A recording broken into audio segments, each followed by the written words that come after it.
The night was heavy with silence, except for the sound of her rapid breathing. Maria, a poor maid who had lived most of her life in the shadows of the wealthy, pressed her trembling hand against her chest as she repeated the words to herself, words that had been whispered into her ear not even an hour ago. "Don't talk." That's what Mr. Brandon's wife had hissed at her after catching Maria in the wrong place at the wrong time. But Maria knew silence would mean doom, not just for her, but for the man who, unknowingly, had shown her more kindness than she had ever received in her life. Maria had been working in the mansion for 2 years. She wasn't supposed to matter. She was invisible, just a maid who swept floors, folded linen, and kept her eyes down while the world of wealth and glitter passed her by. But everything changed the night she walked past the grand study and saw something she should never have seen. Mr. Brandon was a millionaire, admired for his sharp business sense and feared by rivals for his unwavering discipline. Yet behind that hard exterior, Maria had noticed his quiet humanity. He greeted her sometimes with a polite nod, never raised his voice at the staff, and once, when her younger brother had fallen ill, he had arranged for his personal doctor to treat him without asking for anything in return. To Maria, he wasn't just a boss. He was proof that kindness could exist even in a world divided by wealth. That's why when she saw his wife, Amelia, slip something into his glass of wine that night, Maria's heart froze. At first, she thought maybe she was imagining it, but as Amelia leaned closer to whisper to a stranger in the shadows of the room, someone Maria had never seen before, her suspicion turned to certainty.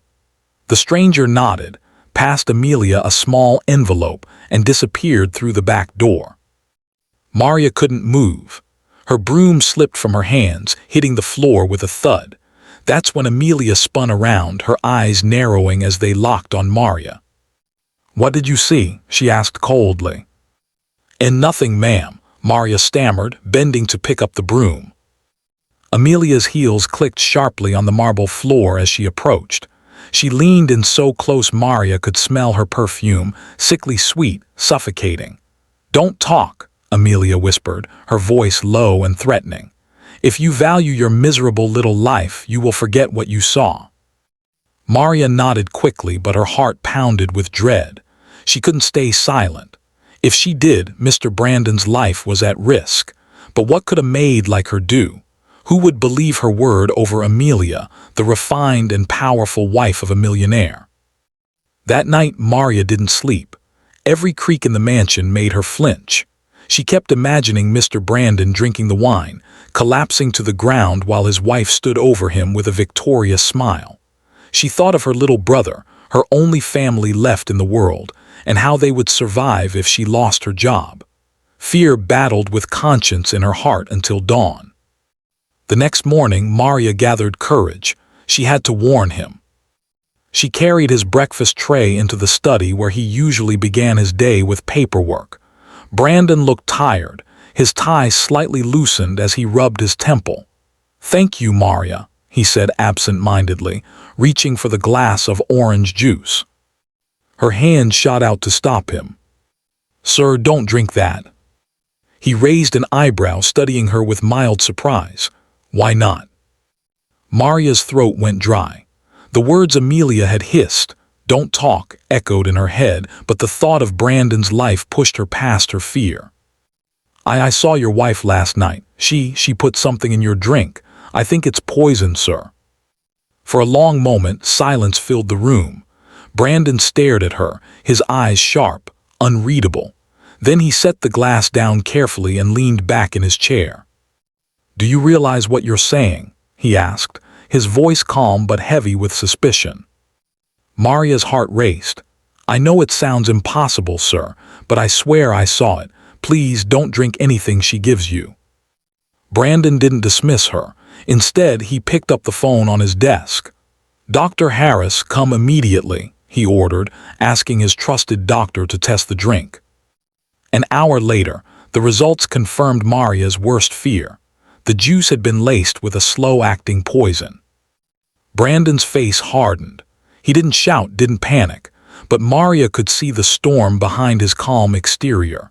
His wife, the woman the world thought adored him, had just tried to end his life. Why would she do this? He muttered almost to himself. Maria lowered her gaze, unsure if she should answer, but Brandon looked at her again, this time with something softer in his eyes. "You saved my life," he said quietly. The words struck Maria like a wave. No one had ever said that about her before. She was just a maid, someone who scrubbed floors and faded into the background. But now, her choice to speak had changed everything. That evening, Brandon confronted Amelia. Maria wasn't present in the room, but she heard the shouting echo through the mansion's halls.